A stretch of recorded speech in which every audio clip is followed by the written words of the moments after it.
उसकी समीक्षा, उन पर चर्चा हमें आगे के लिए बहुत उपयोगी हो सकती है। आज की इस चर्चा में मुझे भी आपसे काफी कुछ जानने का अवसर मिलेगा, ग्राउंड रियलिटी क्या है उसको समझने का अवसर मिलेगा। आज की चर्चा के निकले पॉइंट्स, आपके सुझाव देश को आगे की रणनीति बनाने में अवश्य मदद करेंगे।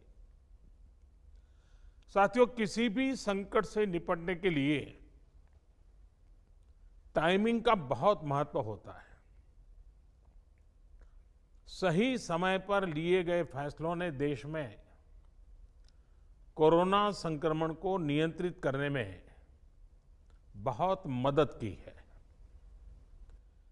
भविष्य में जब कभी भारत की कोरोना के खिलाफ लड़ाई का अध्ययन होगा तो ये दौर इसलिए भी याद किया जाएगा कि कैसे इस दौरान हमने साथ मिलकर के काम किया, कोऑपरेटिव फेडरलिज्म का सर्वोत्तम उदाहरण प्रस्तुत किया। साथियों, जब कोरोना दुनिया के अनेक देशों में चर्चा का विषय भी नहीं बना था, तब भारत ने इससे निपटने के लिए तैयारियां शुरू कर दी थी, फैसले लेने शुरू कर दिए थे। हमने एक एक भारतीय की जिंदगी को बचाने के लिए दिन रात मेहनत की है। बीते हफ्तों में हजारों की संख्या में हमारे भारतीय भाई बहन विदेश से अपने वतन वापस लौटे हैं।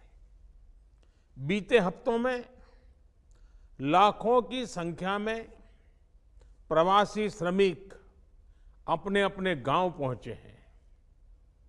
रेल, रोड, एयर, सी सारे मार्ग करीब करीब अब खुल चुके हैं। लेकिन इसके बावजूद, हमारी इतनी जनसंख्या होने के बावजूद भारत में कोरोना संक्रमण उस जैसा विनाशकारी प्रभाव नहीं दिखा पाया जो दुनिया के और देशों में कोरोना ने आफत पैदा की है। दुनिया के बड़े बड़े एक्सपर्ट्स, हेल्थ के जानकार, लॉकडाउन और भारत के लोगों द्वारा दिखाए गए अनुशासन की आज भारी चर्चा हो रही है। आज भारत में रिकवरी रेट 50% से ऊपर चला गया है। आज भारत दुनिया के उन देशों में अग्रणी है जहां कोरोना संक्रमित मरीजों का जीवन बच रहा है। कोरोना से किसी की भी मृत्यु दुखद है। हमारे लिए किसी एक भारतीय की भी मृत्यु असहज करने देने वाली है। लेकिन ये भी सच है कि आज भारत दुनिया के उन देशों में है जहां कोरोना की वजह से सबसे कम मृत्यु हो रही है।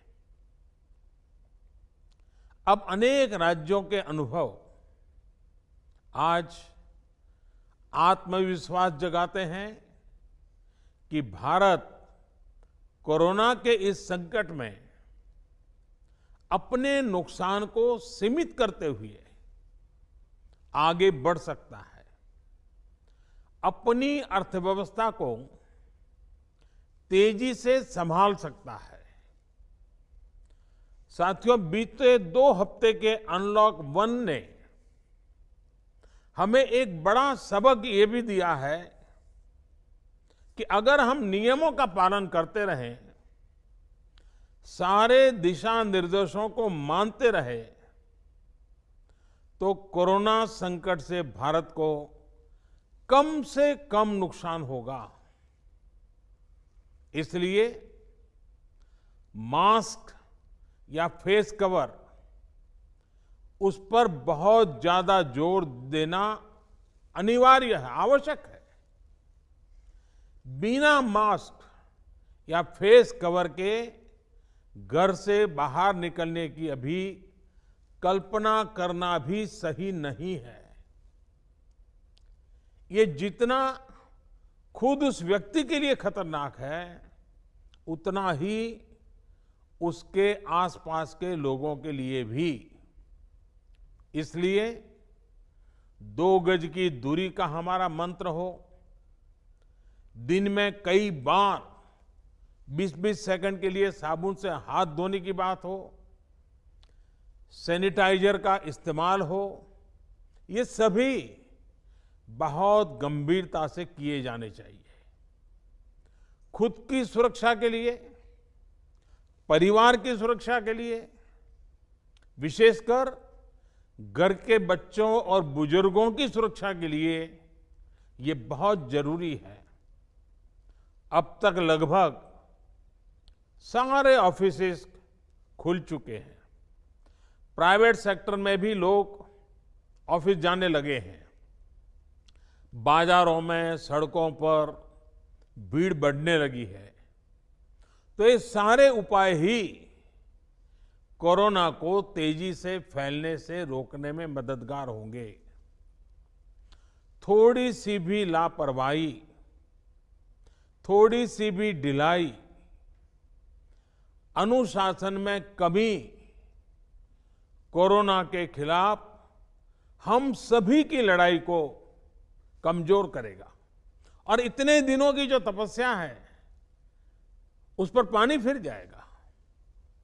हमें इस बात का हमेशा ध्यान रखना है कि हम कोरोना को जितना रोक पाएंगे, उसका बढ़ना जितना रोक पाएंगे, उतना ही हमारी अर्थव्यवस्था खुलेगी, हमारे दफ्तर खुलेंगे, मार्केट खुलेंगे, ट्रांसपोर्ट के साधन खुलेंगे और उतने ही रोजगार के नए अवसर भी बनेंगे। साथियों, आने वाले दिनों में अलग अलग राज्यों में इकोनॉमिक एक्टिविटी का जिस तरह विस्तार होगा, उससे मिले अनुभव दूसरे राज्यों को भी बहुत लाभ पहुंचाएंगे।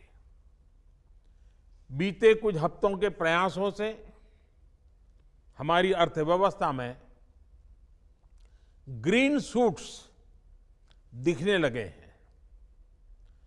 पावर कंजम्पशन जो पहले घटता जा रहा था, वो अब बढ़ना शुरू हुआ है।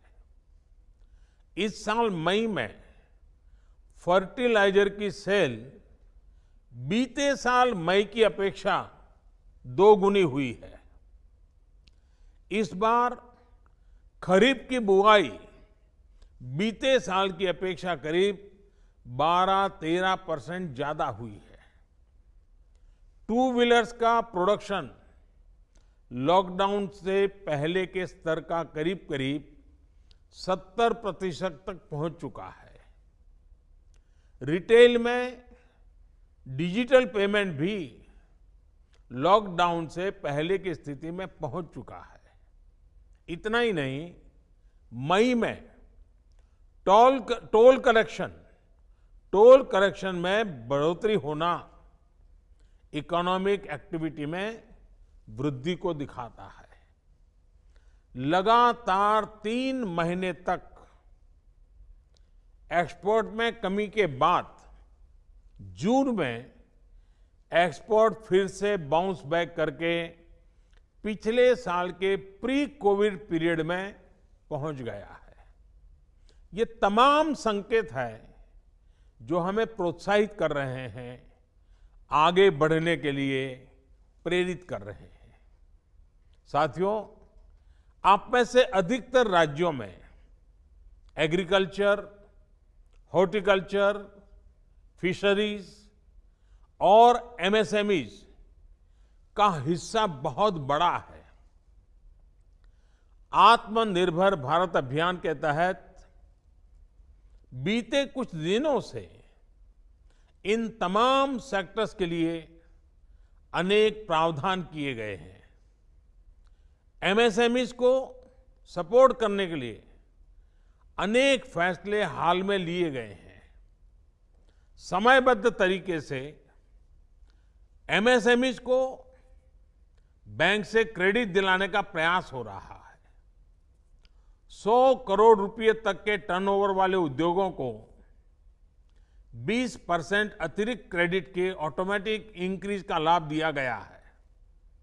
अगर हम बैंकर्स कमिटीज के माध्यम से ये सुनिश्चित करेंगे कि उद्योगों को तेजी से क्रेडिट मिले तो वो जल्द से जल्द काम शुरू कर पाएंगे, लोगों को रोजगार दे पाएंगे। साथियों, हमारे यहां जो स्मॉलर फैक्ट्रीज हैं, उन्हें गाइडेंस की, हैंड होल्डिंग की बड़ी जरूरत है। मुझे पता है आपके नेतृत्व में इस दिशा में काफी काम हो रहा है। ट्रेड और इंडस्ट्री अपनी पुरानी रफ्तार पकड़ सकें, इसके लिए वैल्यू चेंज पर भी हमें मिलकर काम करना होगा। राज्यों में जहां कहीं भी स्पेसिफिक इकोनॉमिक एक्टिविटी पॉइंट्स हैं, वहां 24 घंटे काम हो, सामानों की लोडिंग अनलोडिंग तेजी से हो, एक शहर से दूसरे शहर तक सामान जाने में स्थानीय स्तर पर किसी तरह की दिक्कत ना हो, तो इकोनॉमिक एक्टिविटी और तेजी से बढ़ेगी। साथियों, किसान के उत्पाद की मार्केटिंग के क्षेत्र में हाल में जो रिफॉर्म्स किए गए हैं, उससे भी किसानों को बहुत लाभ होगा। इससे किसानों को अपनी उपज बेचने के लिए नए विकल्प उपलब्ध होंगे, उनकी आय बढ़ेगी और खराब मौसम के कारण, स्टोरेज के अभाव के कारण उनको जो नुकसान होता था, उसे भी हम कम कर पाएंगे। जब किसान की आय बढ़ेगी तो निश्चित रूप से डिमांड भी बढ़ेगी और राज्य की अर्थव्यवस्था की गति भी बढ़ेगी। विशेष तौर पर नॉर्थ ईस्ट और हमारे आदिवासी इलाकों में फार्मिंग और हॉर्टिकल्चर, इसके लिए अनेक अवसर बनने वाले हैं। ऑर्गेनिक प्रोडक्ट्स हो, बाम्बू प्रोडक्ट्स हो, दूसरे ट्राइबल प्रोडक्ट्स हो, उनके लिए नए मार्केट का द्वार खुलने वाला है। लोकल प्रोडक्ट के लिए जिस क्लस्टर बेस्ड रणनीति की घोषणा की गई है, उसका भी लाभ हर राज्य को होगा। इसके लिए जरूरी है कि हम हर ब्लॉक, हर जिले में ऐसे प्रोडक्ट्स की पहचान करें जिनकी प्रोसेसिंग या मार्केटिंग करके एक बेहतर प्रोडक्ट हम देश और दुनिया के बाजार में उतार सकते हैं। साथियों, बीते दिनों आत्मनिर्भर भारत अभियान के तहत जितनी भी घोषणाएं की गई हैं, वो एक निश्चित समय सीमा के भीतर जमीन पर उतरे, इसके लिए हमें एकजुट होकर काम करना है।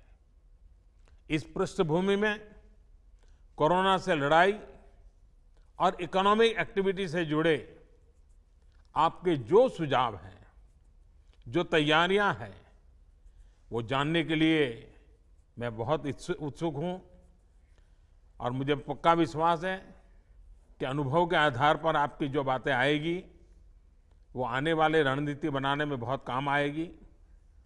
मैं गृह मंत्री जी से आग्रह करता हूं कि वे आगे की चर्चा का संचालन करें। For more updates, subscribe to Kushi Productions.